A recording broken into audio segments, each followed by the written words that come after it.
Hello everyone, welcome back to my YouTube channel guys. तो आज के इस वीडियो में हम लोग पीबी शैले की एक बहुत ही फेमस पोएम द क्लाउड को एक्सप्लेन करेंगे। तो चलिए इस वीडियो को शुरू करते हैं। तो इस पोएम में पीबी शैले क्लाउड को पर्सोनिफाई किए हैं, यानी कि क्लाउड को as a living being treat किए हैं ताकि क्लाउड खुद ही अपना लाइफ स्टोरी बता सके। तो हम लोग ये भी बोल सकते हैं कि ये पोएम क्लाउड का ऑटोबायोग्राफी है। और इस पोएम में पीबी शैले क्लाउड को इसेंशियल एलिमेंट बोलते हैं, जो कि इस अर्थ पर लाइफ को सस्टेन करने के लिए बहुत ही ज़रूरी है। एंड इस पोएम में पीबी शैले हमें क्लाउड के gentle as well as aggressive nature को भी दिखाते हैं। तो चलिए अब चलते हैं इस पोएम के फर्स्ट स्टैंजा में। तो फर्स्ट स्टैंजा में क्लाउड बोलता है कि मैं प्यासे फूलों के लिए बारिश लाता हूँ, और मैं ये बारिश अलग अलग वाटर बॉडीज से लाता हूँ, जैसे कि समुद्र से, नदी से, तालाब से। एंड फिर क्लाउड बोलता है कि मैं पत्तों को छाया देता हूँ जब वो दोपहर में सो रहे होते हैं, और जब बारिश की बूंदें बादल से गिरती है तो वो छोटे छोटे कलियों को जगाती है जो कि अपने माँ के गोद में सो रहे हैं। और कभी कभी क्या होता है कि बादल से ओले गिरते हैं, यानी कि स्नोफॉल होता है, जो कि हरे भरे फील्ड को वाइट कर देता है। एंड फिर वापस से वो ओले पानी में ही डिज़ोल्व हो जाते हैं। एंड बादल का जो गरजने का आवाज़ है उसे इस पोएम में as a laughter of cloud दिखाया गया है, यानी कि बादल के हंसने का आवाज़। तो अब चलते हैं सेकेंड स्टैंजा में।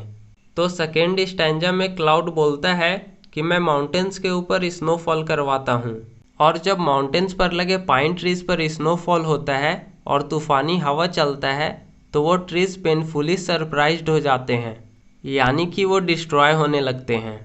तो यहाँ पर हमें क्लाउड का एग्रेसिव नेचर देखने को मिलता है, क्योंकि क्लाउड जो है वो पाइन ट्रीज को डिस्ट्रॉय कर रहा है।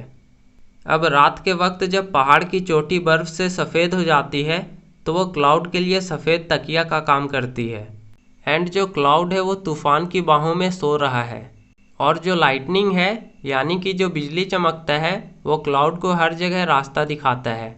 अब लाइटनिंग जो है वो क्लाउड के ऊपर बैठा हुआ है, और वहीं दूसरी तरफ थंडरिंग जो है वो क्लाउड के अंदर कैद है, जो कि समय समय पर गरजते रहता है खुद को आज़ाद करने के लिए। तो लाइटनिंग जो है वो क्लाउड का पायलट है, यानी कि लाइटनिंग क्लाउड को हर जगह रास्ता दिखाता है। अब जो लाइटनिंग है वो एक जीनी से प्यार करता है जो कि समुद्र के अंदर रहती है, और लाइटनिंग इसी प्रेम की तलाश में भटकते रहता है और इधर उधर लाइट फ्लैश करते रहता है, कभी माउंटेन्स के ऊपर तो कभी हिल्स एंड लेक्स के ऊपर। एंड इस जर्नी के वक्त जो क्लाउड है वो नीले आसमान में इंजॉय करते रहता है, और वहीं दूसरी ओर जो लाइटनिंग है वो बारिश की आंसुओं में खुद को डिसॉल्व कर लेता है। तो अब चलते हैं थर्ड स्टैंजा में। तो थर्ड स्टैंजा में क्लाउड जो है वो सन के साथ गेम खेलता है। तो जब मॉर्निंग में सनराइज होता है और तारे चमकने बंद हो जाते हैं तो सन जो है वो क्लाउड के पीठ पर बैठकर धीरे धीरे आसमान में ऊपर चढ़ता है, और वो देखने में कुछ ऐसा लगता है जैसे मानो एक बड़े से चट्टान पर एक चील बैठा हुआ हो।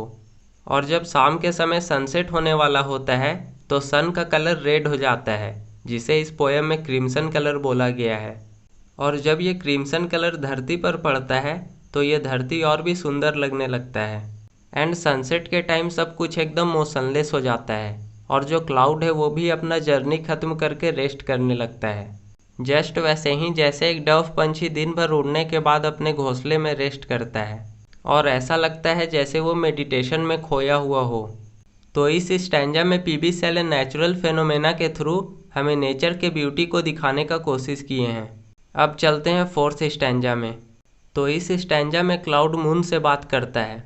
तो क्लाउड बोलता है कि मून मेरे सॉफ्ट एंड सिल्की फ्लोर पर ग्लाइड कर रहा है, यानी कि मून क्लाउड के मखमल जैसे फर्श पर फिसल रहा है।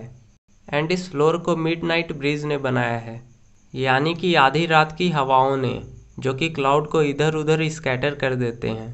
और कहीं कहीं पे क्या होता है कि मून क्लाउड के फ्लोर पर फिसलते समय अपना पैर रख देता है, जिसके कारण क्लाउड के सरफेस में होल बन जाता है। एंड इसी होल से स्टार्स जो हैं वो ऊपर से धरती को झांक कर देखते हैं, एंड फिर से वो स्टार्स बादल में छुप जाते हैं और क्लाउड उन पर हंसने लगता है। फिर कभी कभी क्लाउड क्या करता है कि उसके सरफेस में जो होल्स है उसे फैला देता है, जिसके कारण मून और स्टार्स जो हैं वो क्लियरली दिखने लगते हैं, और उनका रिफ्लेक्शन भी शांत नदी तालाब के पानी में देखने को मिलता है।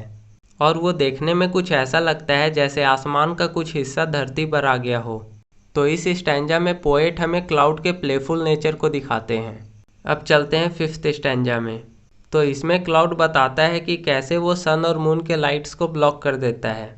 तो क्लाउड बोलता है कि मैं सन और मून के चारों तरफ एक काला घेरा बना लेता हूँ, जिसके कारण सन और मून का लाइट अर्थ तक नहीं पहुँच पाता है। और जब पूरे आसमान में बादल छा जाता है तो वो वोल्केनोस को भी डिम कर देता है और इस अर्थ को सन के हीट से भी बचाता है। और आसमान में बादल देखने में कुछ ऐसा लगता है जैसे समुद्र के ऊपर एक छत बन गया हो। एंड इस पोयम में माउंटेन्स को छत का पिलर बोला गया है। और इस पोयम में रेनबो को डेकोरेटेड आर्क बोला गया है, जिसके बीच से विक्टोरियस क्लाउड पास हो रहा है, जो कि देखने में कुछ ऐसा लग रहा है जैसे रेनबो जो है वो क्लाउड का स्वागत कर रहा हो। तो अब चलते हैं फाइनल स्टैंजा में। तो इसमें क्लाउड अपने ओरिजिन के बारे में बताता है। तो क्लाउड बोलता है कि मैं अर्थ और वाटर की डाउटर हूँ और जो स्काई है वो मेरा केयर टेकर है।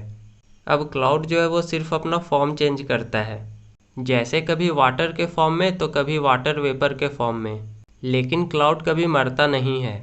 और जब बारिश रुकने के बाद पूरा आसमान क्लियर हो जाता है तो क्लाउड खुद ही अपने डेथ पर हंसने लगता है और फिर वापस से क्लाउड पूरे आसमान में छा जाता है, जस्ट वैसे ही जैसे एक माँ के गर्भ से बच्चा जन्म लेता है या फिर जैसे कब्र में से घोस्ट जन्म लेता है। तो ये पोएम यहीं पर ख़त्म होता है। आई होप आपको ये वीडियो पसंद आया होगा एंड इस वीडियो का नोट्स आपको डिस्क्रिप्शन बॉक्स में मिल जाएगा। So thanks for watching this video, and if you like this video please hit the like button and also subscribe to my YouTube channel.